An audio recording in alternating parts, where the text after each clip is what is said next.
Hello there, people of the internet. People have been asking, Cody, why aren't you retro collecting video games like you used to? Let me just tell you, it's hard out there. The bubble burst, people. The bubble burst. Everyone's collecting old cartridge-based video games. Everyone, even your mother's annoying friend. She's doing it. She lies about it, but she does it. The Goodwills and thrift stores are barren wastelands of nothing but box springs and empty lunch boxes. It's just disgusting. Don't go there. So, I've had some losses. I went to a flea market. Yeah, when it came to value, I got screwed over, but I got some games that I liked from a Vietnam lady. But I paid high. I paid really, really high. But the games that I'm enjoying and I'm playing, mostly for the N64, so I can't complain too much. But I wanted to actually do this video today about some success I had recently. Going to some more seedier places. Once all these yuppies take over something like they have with the retro gaming, you have to get craftier. You have to be more willing to go to the rat-laced inner city. Sorry. Had a moment there. I'm out of it now. Anyway, sometimes I see the places, and I'm not going to go too descriptive in this place because I did see some illegal activity happening there. But this place, I'm going to talk about the illegal activity just because I thought it was funny. This place is like a Walmart that people just revolted on and said, "We hate you, Walmart. We'd rather go to the local gas station and buy our groceries. Get the fuck out." And that happened, and the Walmart left. And then there was an empty building that becomes like a weird makeshift flea market. And usually you go into these places, it's a couple of salons in there, just not the fun retro places you think of, not the old-fashioned garage sale type stuff you're gonna get like at a good old-fashioned primitive outside flea market.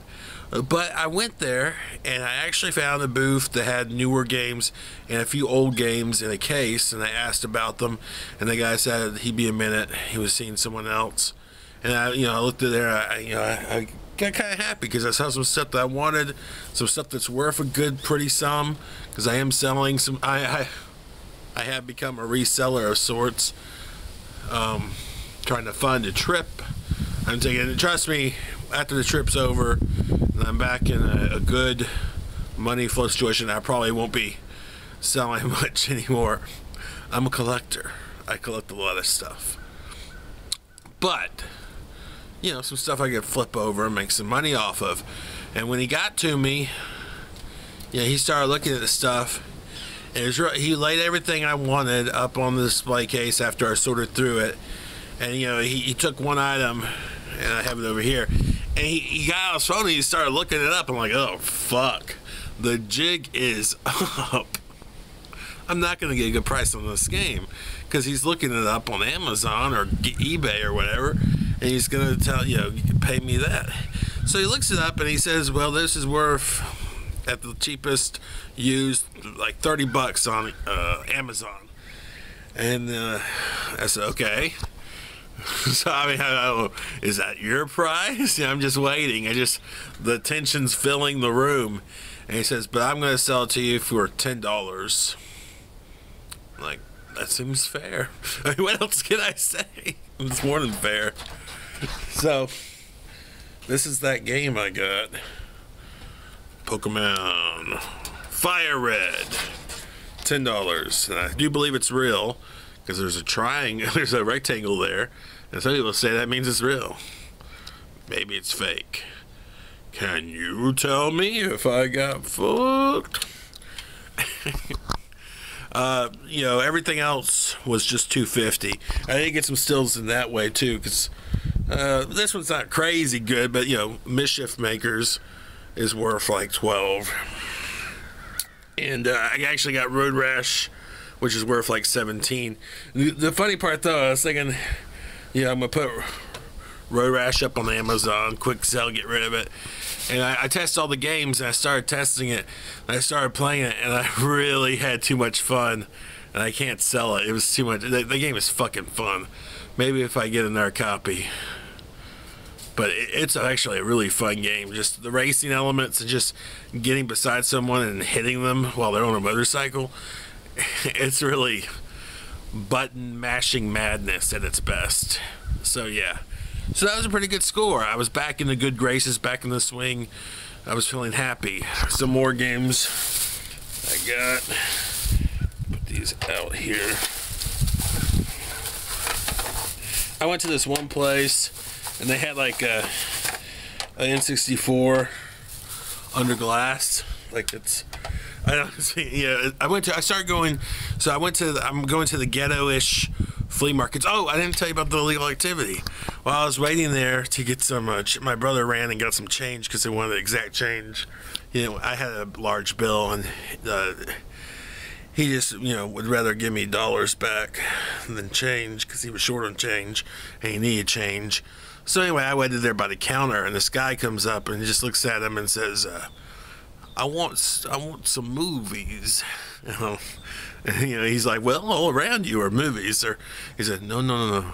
I want the new movies. And he said, oh, I know what you're talking about. And he brings out this like folder with DVRs in it, verbatim to be exact, and they had all the movies that are in the theaters like printed over, like, and they look pretty professional, pretty good. Like there was a picture of the guy, what's that schmuck, Marky Mark, on there for the Gambler movie.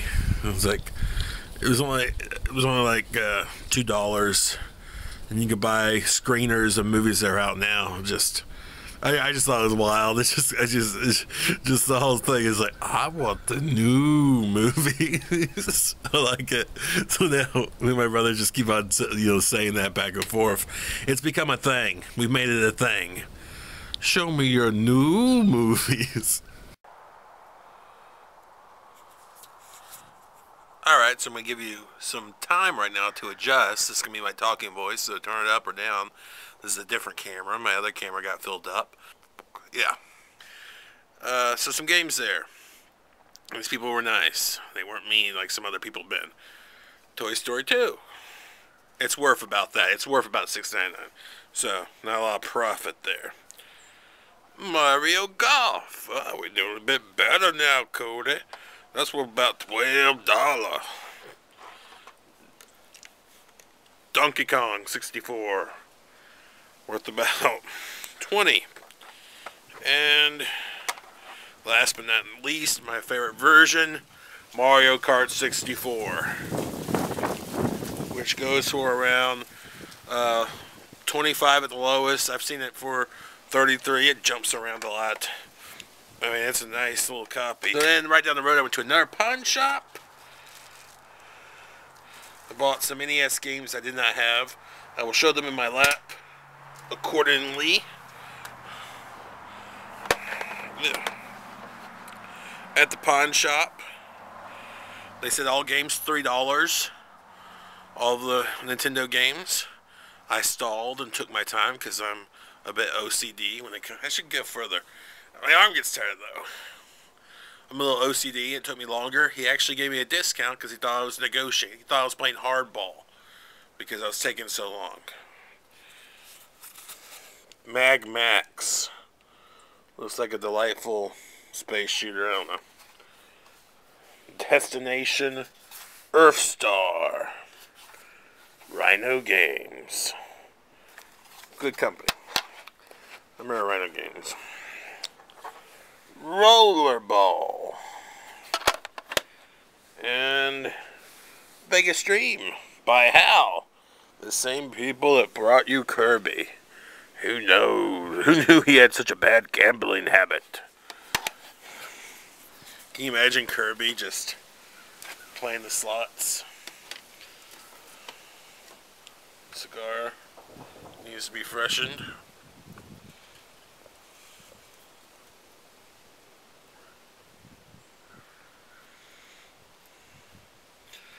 Alright, I got 2 games in here.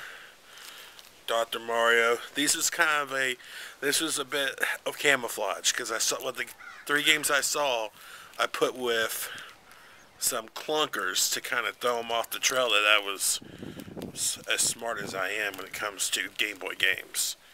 And let me tell you a little secret. It worked. Let's go open the pack. I don't really you really don't even need to see this the second game. It's shit. It's pure shit. Well, I haven't played it. It's not worth a bunch, so it must be shit, right?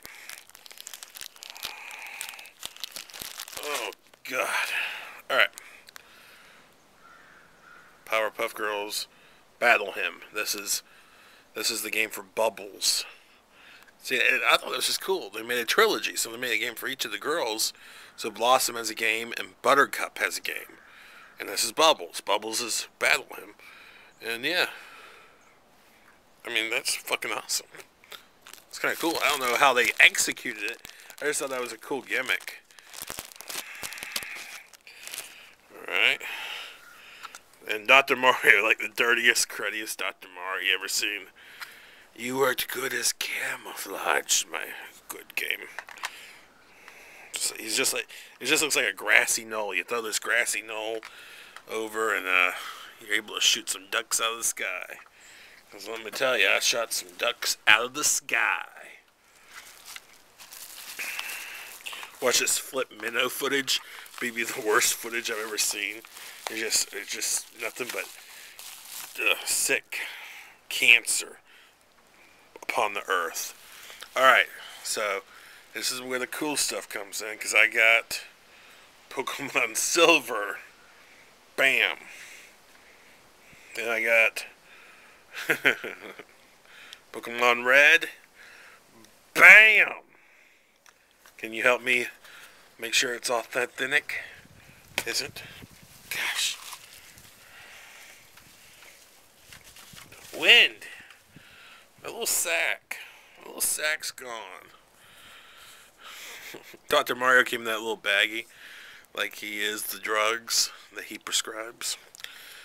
And here's the real cream for me, actually. Pokemon Yellow. Fuck yeah. And I'm gonna go on a little story here, because there was a traveling children's pastor, and I do mean like he only spent a few years in every church that he went to. And when he happened upon the church that I attended as a child, he came out against Pokemon. He came out against Pokemon hard. And I guess games that had a rock, paper, scissors system were of the devil and damned from the household. And I love Pokemon. I loved it.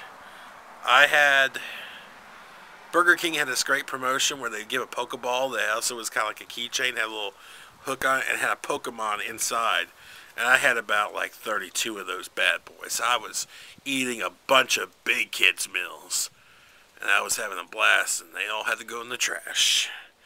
And I had to have my mom return Pokemon Yellow. And I read good things about Harvest Moon, so I got Harvest Moon. So I took Pokemon Yellow and exchanged it for Harvest Moon. And you may like Harvest Moon out there, but it just blows balls. Harvest Moon sucks. It's tedious bullshit. If you like it, go ahead and thumbs down this, but fuck you. I hated Harvest Moon. It can't hold a candle to Pokemon. Pokemon. I'm keeping this. This is going with me on the trip. Pokemon Yellow. They're out there. You just gotta look for them. This is Noyjeetut signing off.